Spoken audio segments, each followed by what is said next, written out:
Welcome once again to Commander by Danon. Today we continue to build commander decks led by the new legendary creatures from Final Fantasy. Leading today's deck is none other than the main villain of Final Fantasy IX, Kuja, Genome Sorcerer.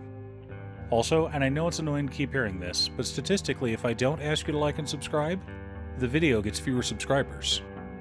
Kuja, Genome Sorcerer is a 4-mana 3/4 legendary human mutant wizard. At the beginning of our end step, we create a tapped 0/1 black wizard creature token with, whenever we cast a non-creature spell, this token deals 1 damage to each opponent. Then, if you control 4 or more wizards, transform Kuja. Transformed, he becomes Trance Kuja, Fate Defied, a 4/6 legendary avatar wizard. His ability Flamestar states that if a wizard we control would deal damage to a permanent or player, it deals double that damage instead. Double is one of my favorite words in Commander, so of course we're wanting to enable it as much as possible. Quick note on magic rules. If a 2-faced card dies, it returns to the front face when it goes to the graveyard. So since we're in Rakdos, I wanted to include a way to protect our commander. So if Kuja dies once he's transformed, he comes back as Kuja Genome Sorcerer. Of course, assuming we have 4 or more wizards, he'll just transform again at our end step. Some of our videos are expensive, but as I'm sure you saw from the thumbnail, this one is not. We are well below the $100 threshold that most players consider to be budget. Now, spoiler-free explanation of Kuja and how his character from Final Fantasy IX ties into his magic card's abilities. On the surface, Kuja is refined and elegant, almost foppish. He rides a silver dragon and has cute nicknames for the other characters. He works from the shadows, manipulating Queen Bride. In fact, for the first part of the game, we all think that Queen Braun is the villain of the story. In all good stories, the villain is a mirror to the hero. In this case, Zidane is a poor, humble boy, while Kuja is arrogance made manifest. He doesn't believe the world should have to suffer without his existence. So when he discovers the truth of his existence, he was a genome created with a limited lifespan, he decides that one of 2 things must happen. Either he becomes immortal, or the world should end.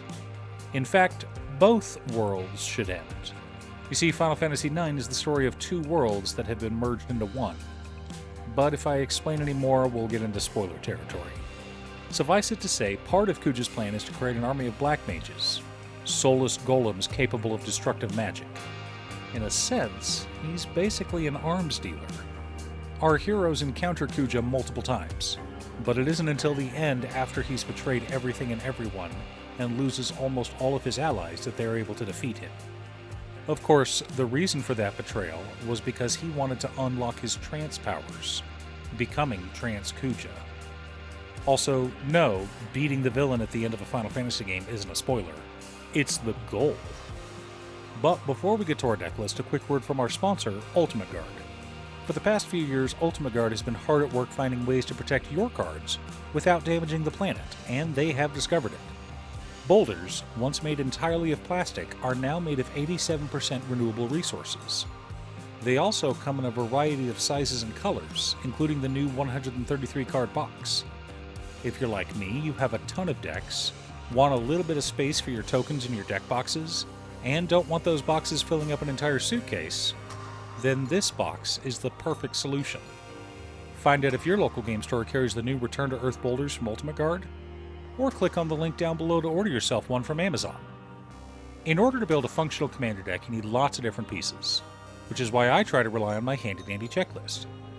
50 mana sources, usually split between 37 lands and 13 pieces of ramp, 10 pieces of card advantage, 8 to 10 pieces of spot removal, 2 to 3 board wipes, 2 pieces of graveyard hate, and 1 sudden I win card. Oh, one more quick announcement before we get started. I'm currently streaming over on Gaming with Danon as well as Twitch. It'll mostly be Final Fantasy XIV, but you're more than welcome to pop in and talk about Commander. Honestly, about half my streams are talking about manga, anime, or Commander. Our land base consists of Command Tower, Exotic Orchard, Dragon Skull Summit, Sulphurous Mire, Geothermal Bog, Smoldering Marsh, Tainted Peak, Sulphurous Springs, Foreboding Ruins, Temple of Malice, Rakdos Cranarium, Myriad Landscape, Evolving Wilds, Terramorphic Expanse, Bajuka Bog, 10 Swamps, and 10 Mountains. Pretty straightforward and budget. Now, you could include some more budget dual lands if you wanted in your list.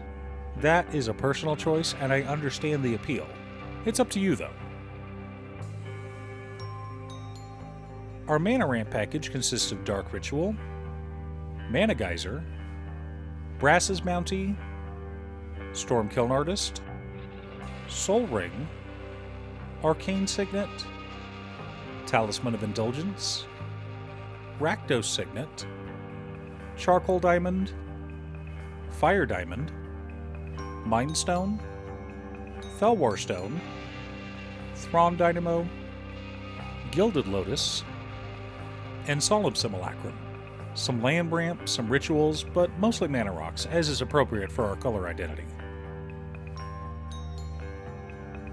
For card advantage, we've got Thrill of Possibility, Sign in Blood, Night's Whisper, Faithless Looting, Demand Answers, Unearth, Cathartic Reunion, Tormenting Voice, Siphon Mind, Big Score, Read the Bones, Unexpected Windfall, Light Up the Stage, and Pact of the Serpent.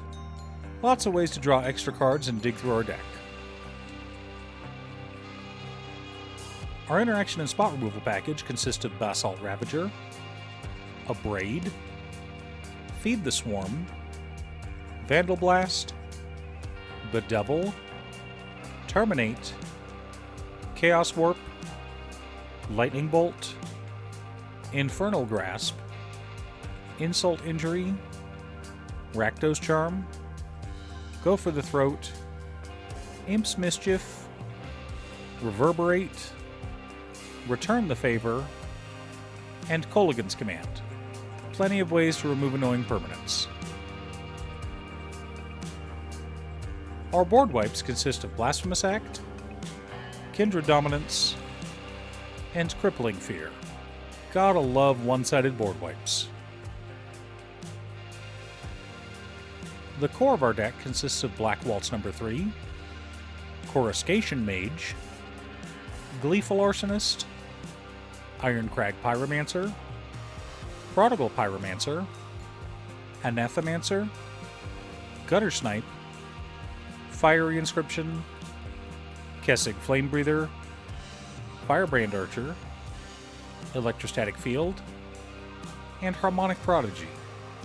Supporting our plan, we've also got City on Fire, Fiery Emancipation, Mizzix Mastery, and Not Dead After All. Gotta love having finishers that help close out the game quickly. Now that we have our deck list, let's compare it to our checklist. 50 mana sources split between 35 lands and 15 pieces of ramp. Right on target. 14 pieces of card advantage. 16 pieces of interaction. 3 board wipes.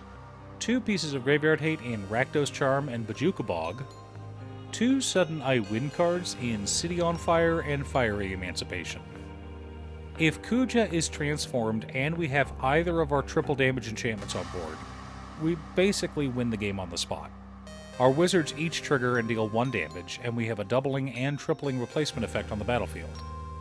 I suppose I should explain how that works. Unlike triggers, replacement effects are ordered by the person who is being affected, not the person who owns the replacement effects. So when I have a Torbrand and a Fiery Emancipation on board and I throw a Lightning Bolt at your face, it doesn't deal 15 damage, it deals 11 damage. Assuming your opponent understands the mathematical order of operations, of course. Which, if you've been online for any amount of time and seen some of the memes, it's possible they don't understand it. Fortunately, 2x3 or 3x2 gets you the same result. So all our wizard tokens will be dealing 6 damage to each opponent every time we cast a non-creature spell. And our deck is chock full of non-creature spells. It won't take long for us to overwhelm our opponents, especially if we can cast a Kicked Mizzix Mastery. Now, this deck would be made stronger with the inclusion of Game Changers. Underworld Breach and Jeska's Will are both exceptionally powerful, and Demonic Tutor automatically makes every deck better, even non-combo decks. But I wanted something budget and lower on the bracket scale. Something more casual. Don't worry, we will be looking at other, nastier decks in the future. Speaking of which commander from the Final Fantasy set are you most excited by? Leave a comment below. Thanks for tuning in. Once again, a huge shout out to my editor Cutestuff. I couldn't make these videos without her. If you'd like to hire her to edit your own videos, she can be reached at cutestuff.edits@gmail.com. Link is down below. If you're looking for ways to support the channel directly, you can head on over to patreon.com/Daden. You can have a video made or just ask for help building or tuning a deck list. I also wanted to give a quick shout out to all of my patrons: Waffles, Jiraiya, Muffins, Marcus, Brett, Roxy, Alex, Borgi, Nazwin Konga, Robert, Pi, Kazaris, Patrick, Tiz, Art, Richard, Sint, Boomy, Osira, Justin, Golden Walker, Ernesto, and Midge. You guys are awesome. I post new Commander Deck videos every weekday, so be sure to subscribe and ring the bell to be notified of new videos.